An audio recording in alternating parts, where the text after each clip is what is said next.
Celebra tu herencia hispana. We're celebrating Hispanic Heritage Month.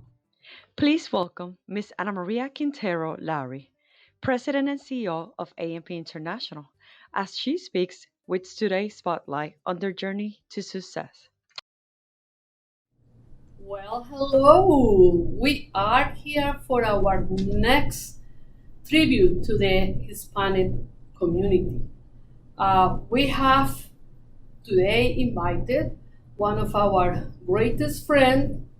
Uh, I don't want to insult the prior interviewers, but I want also to say we say the best Colombian country for the last. We brought Colombia today. We have Jeanette Schutz. She is M.B.E manager for the Florida Turnpike Enterprises. Another wonderful Hispanic representation, great heart, a lot of fun. You are going to laugh in this presentation because we have a lot of things in common. We have a lot of funny things that we share, but we also work when we get together. We have introduced the Turnpike thanks to Jeanette, who is very dynamic in favor of diversity, supply diversity. She has brought us and introduced to several buyers of the Florida Turnpike for many of our diverse suppliers. So Jeanette, thank you so much for coming today. We have been looking forward to have you today. We have other presenters, other guests that we have brought, but I have a feeling that today is going to be fun. It's going to be live because we know that your sense of humor is wonderful and we are passionate about what we do and we love Colombia. So I already gave to the audience the first question, where are you from? But tell us where in Colombia, where you from, and what traditions can you share with us, with the audience about Colombia? Well, first, thank you for having me here, Ana Maria. It's really a pleasure. Yes, we do have a lot of fun. I'm kind of a hybrid. I was born in the United States at that time when you came to the United States and they gave a visa easily to your parents. So thank God, I always told my mom, thank God for having me here because I was able to come back whenever I wanted.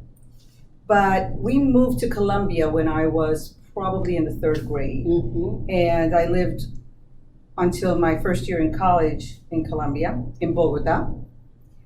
So I'm very Bogotana. And I consider that you really are from the place you spend your teenage years at.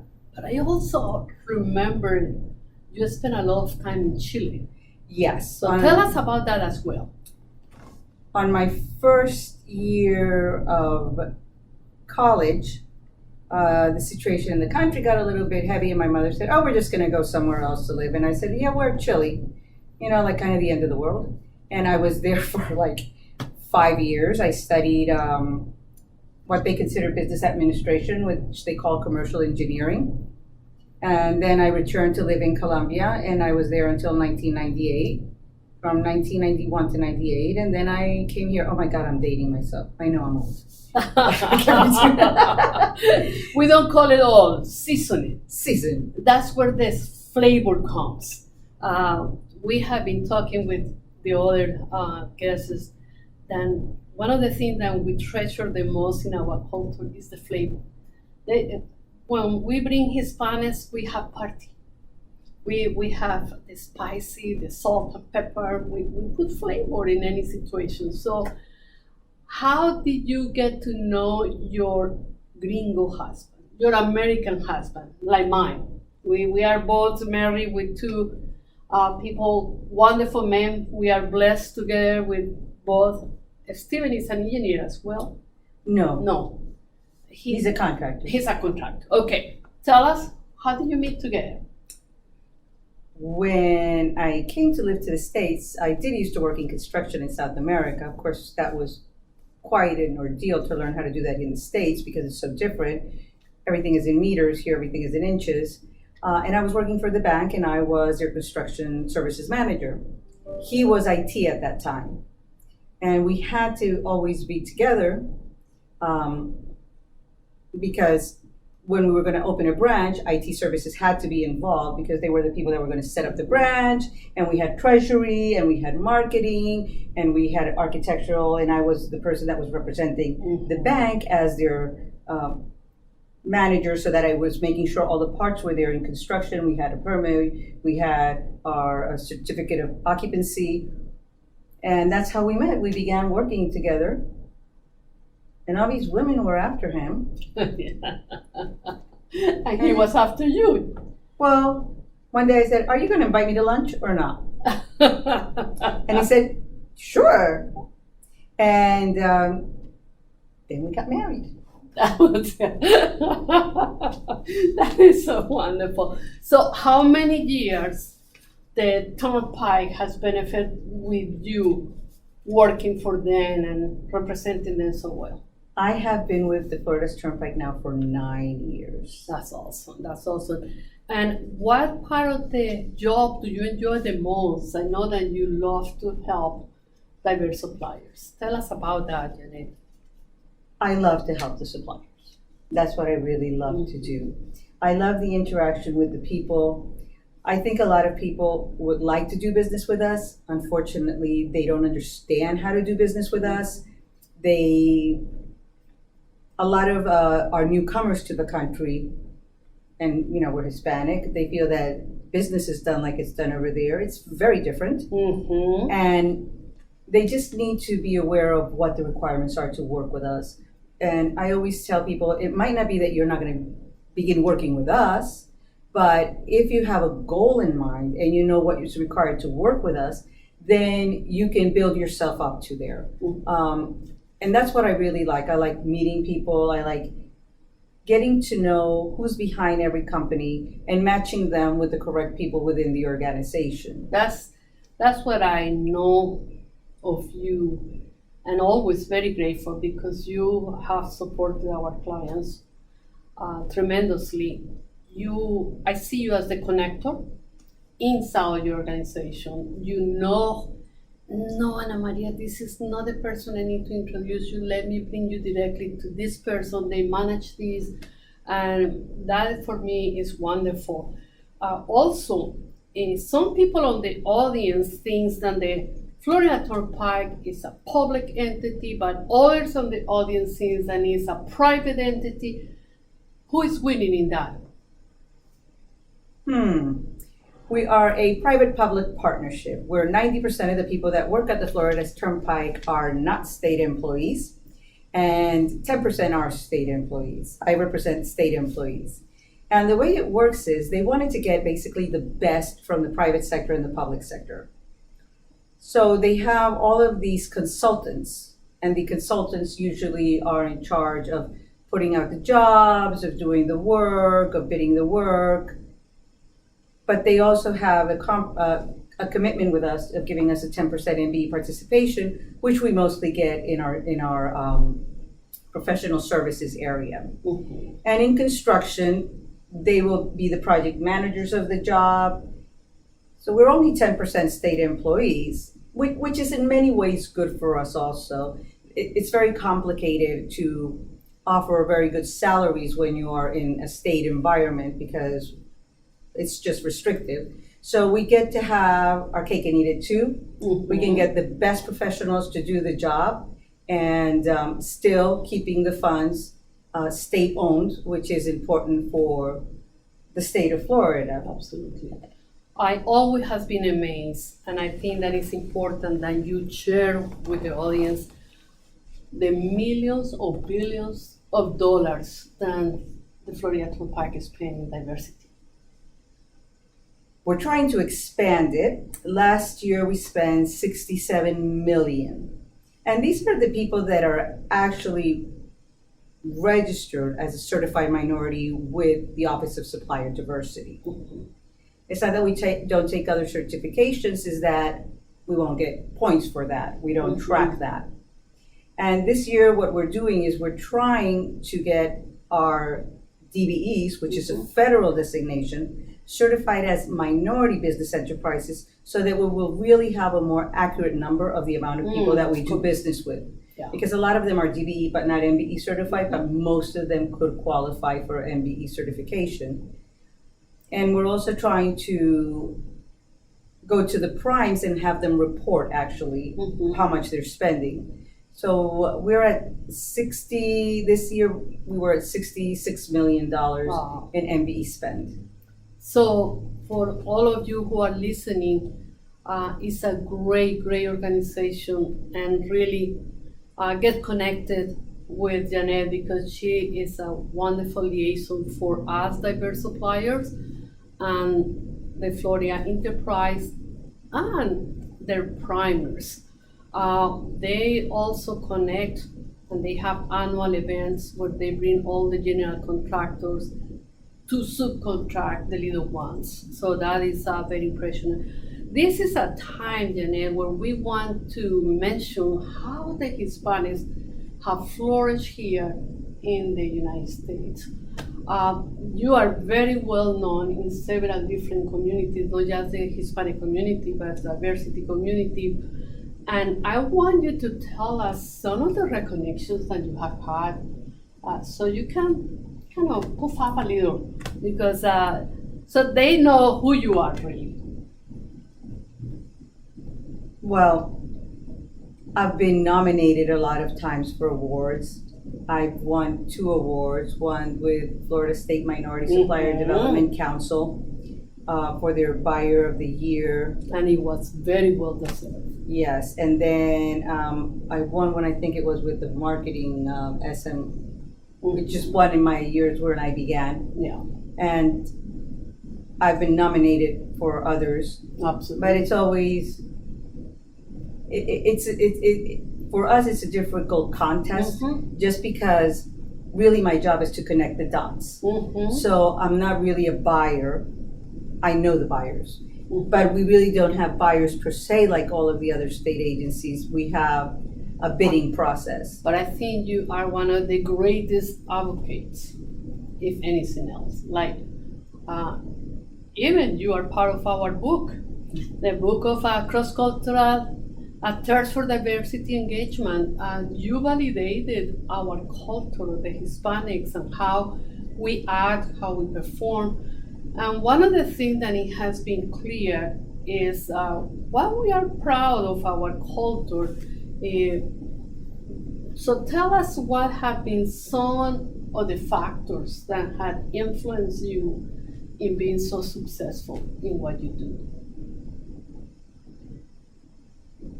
And don't be humble. Well, I think at the end of the day, when you're Hispanic,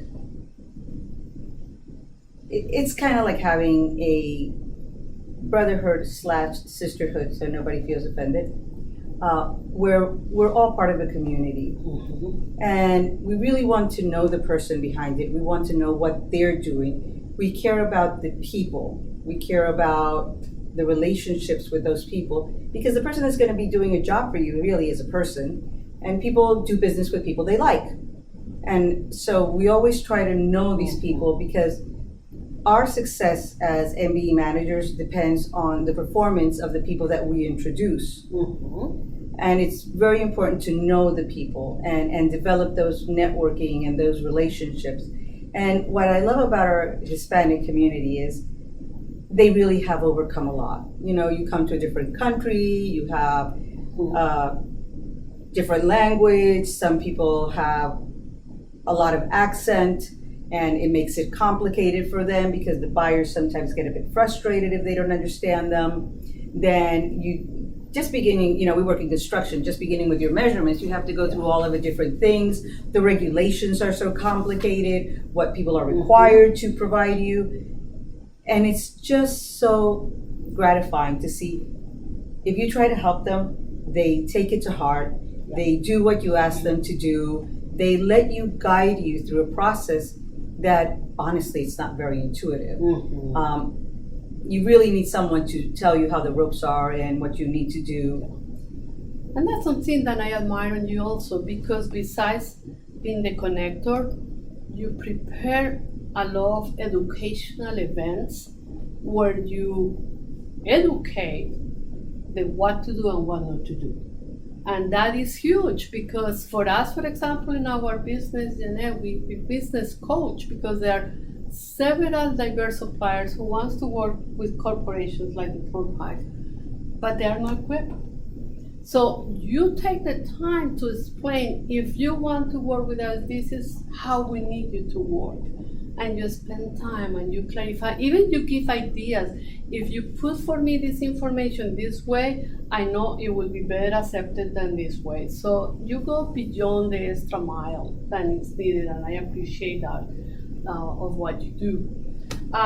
What are some of the traditions and customs that you love from Colombia? Before we go there, I really also want to thank Ana Maria because you've been so helpful to the community.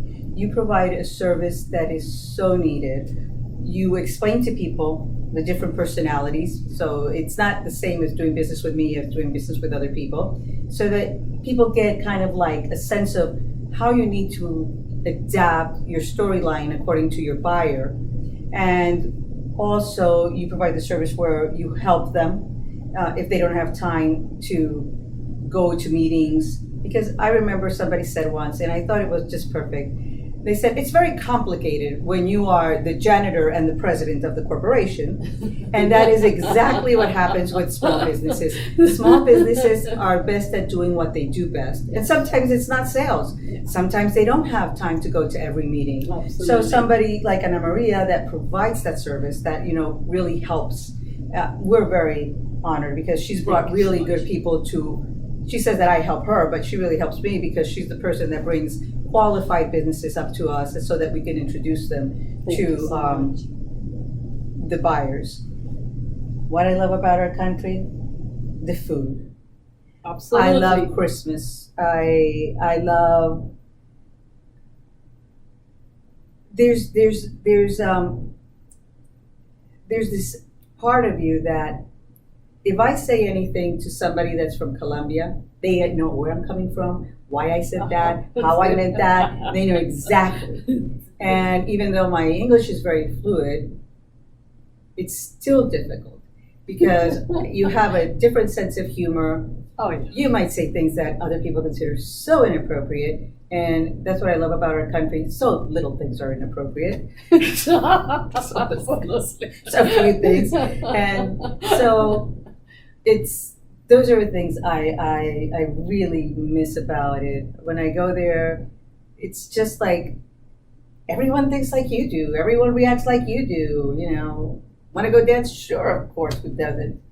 Want to go get a drink? Sure, of course, who doesn't?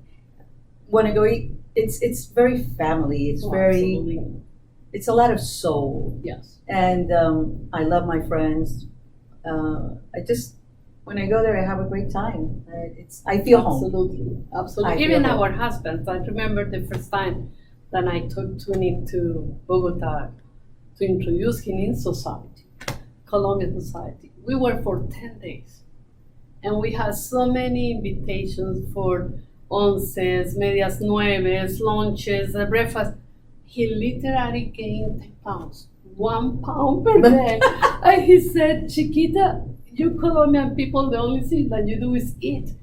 Which I remember I answered, you didn't complain when you were eating it. So we have fun, we really enjoy.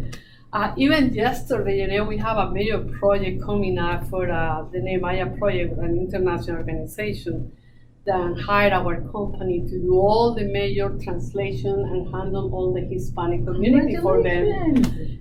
And we had to say that if they want to launch that project, we need to have it finished by December 16th because most of our translation Hispanic people are in Colombia and the festivities start on December 16th. And they were laughing, no way. And Maria said, yes way. We start our novenas. Yes, it is. And I love our country, but when you live in the States and you go back, it is sometimes frustrating a bit. Absolutely. Because things just don't work at the same level. No. When I had my construction company in Colombia, I would just give everyone vacations on the 16th all the way to the after the 6th Yes. of January because they Almost weren't a going to be month. there anyway. Yeah. I mean, their brains were somewhere else. Might as well just go on vacation because Yeah. people are just not. But Partying. we know that. I mean, that's just the way business is done. I think everyone knows how it is. Yeah. Um, Well, Colombia actually has one of the most holidays from any country. that's why we're happy people. Absolutely. I'm giving up by that. We are happy people because we have fun. It's like one thing that I believe is there is a difference between working to have life than life to work. Do you know, I have that written down. I wrote down, I should not forget to say that we as Hispanics believe that we work to live, That's right. not that we live to work. Absolutely. And that is one of the basic things. Yeah. We all work because we need to live, but we don't want to live to work. That's not the purpose It's of not life. the whole thing. Yeah, I mean, I was in Bogota the other day, and nobody has a cent. Everyone doesn't have any money. Everyone is so out of money. Then you have a long weekend. There's nobody in the city, and like, when is it supposed to be that everyone's poor? Well, yeah, but no, they just opened the travel in Bogota. Yeah. The city got emptied. So everyone takes time to go out with their families, have fun, have leisure time, have that time which are the stuff that you really are going to enjoy when you're old, because that's what life is about. Your and relationships, your family, sometimes- you're having fun. Sometimes we believe that to have fun you have to have money. Not necessarily. No. You have to have the heart to enjoy life, and that's what is a joy. I also see on you, Jeanette, a person who loves to pass forward. So, what would be one of your advices to a young woman, a young lady? And I know, and we will talk about that, the Go for the Greens, and you're very involved. But what would you tell to one of those young girls who are still in college, preparing, and who one day would like to be a Jeanette? Oh, they can do better. I would tell them, you have to work hard and master a skill. Whatever it is, be the best that you can be at something. It's difficult to be a jack of all trades because by definition, you won't be doing anything better than anyone else. When you are good and you focus and you know what you want to do and you do that better than anyone else, that's what really makes a difference.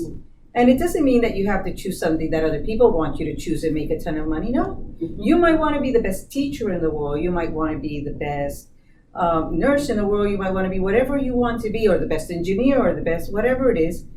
Just dedicate your heart to it and put in the work. Because what is true, especially in the United States, is that it takes hard work and commitment to succeed. It just does. Mhm.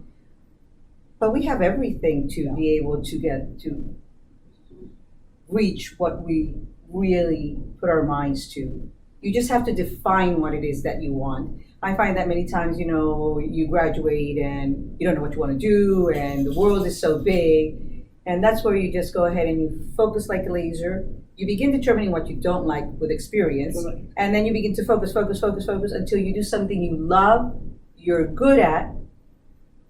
And so then you don't have to work a day in your life Absolutely. because you love what you do. You love what you do, and that's something that I personally have to thank my husband, Tony, because 30 years ago, plus when we were starting the business, he also said, don't commit to do everything because then you don't become known for anything.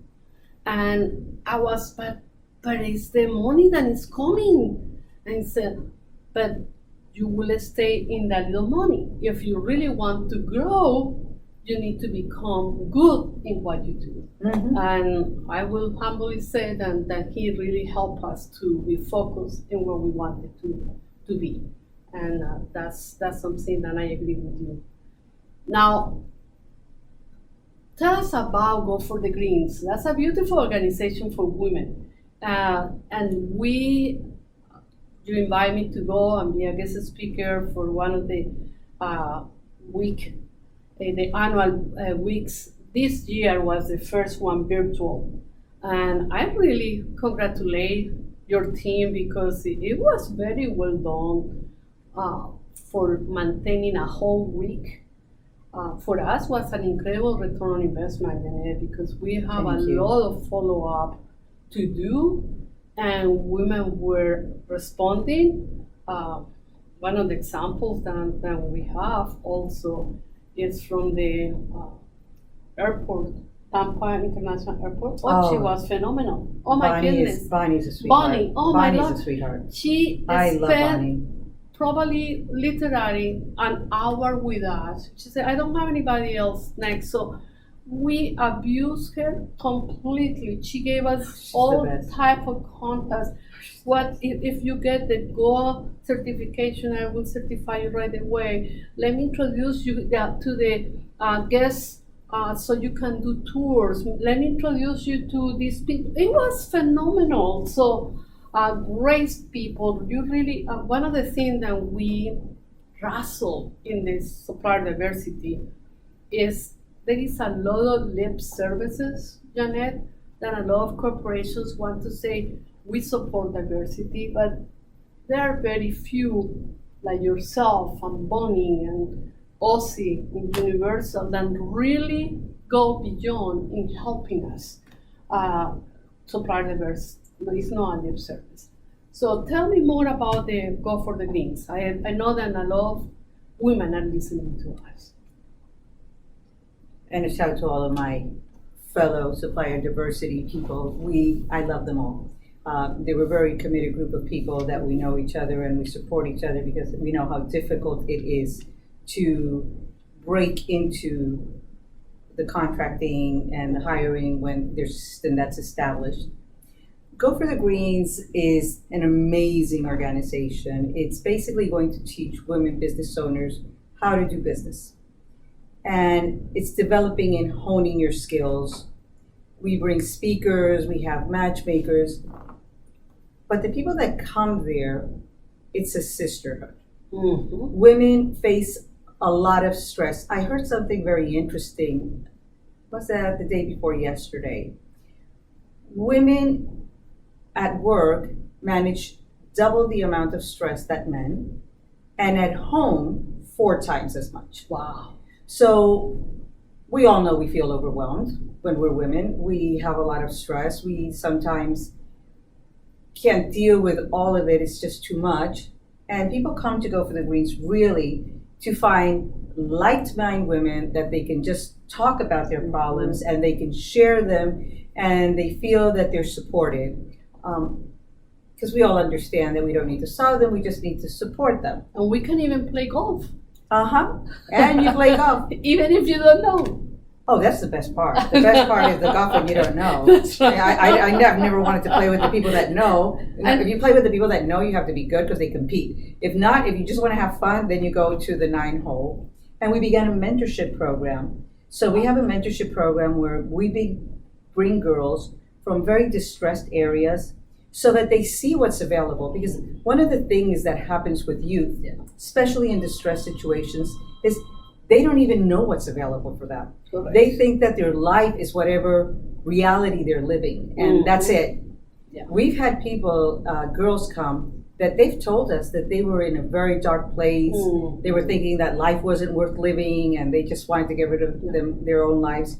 And they come here and they discover there is more to life. Yeah. You can do this. There are people that care. There's a whole organization. So I'm very proud of that. And I love the new program that is the mentoring those Mentoring, girls. yes. That's so beautiful. I sign myself for that because for me, you have to pass on. Yes, you have to help. I think the clock is coming. When you have fun, the time passes quickly, Jeanette.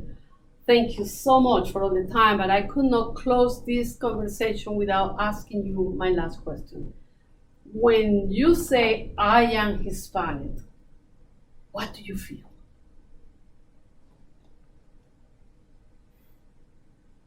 I feel very happy and proud of being a Hispanic. And I always tell my husband, he says, "Aren't you American? Weren't you born in the United States?" And I go, "No. I can speak the English perfectly. I understand the culture, but I'm Colombian. I'm just Colombian. My value systems, the way I look at life, the way I look at friendships, the way I look at family, the way I operate, I'm Hispanic. And I love my people, and every time I meet someone that's Hispanic, we have a great time because there's just this unspoken community where everyone is together because we're all outside of our element, and we meet here and we can get a little bit back of what we like and what we really appreciate in life. So for me, and I'm very proud to be the daughter of two Colombians. So it's So let's cheers with our coffee from Juan Valdez. very good. Thank you, The best coffee in the world. Thank you. Thank you so We much. are so grateful with all of you who have been following us. Great participation, interaction, follow up with the invitation of our guests. And I am sad to say that Jeanette is the last one of our interviews. So thank you, Jeanette. Thank you for having me. A joy, and we look forward to continue working together and growing in our friendship. Thank you so much. Thank you.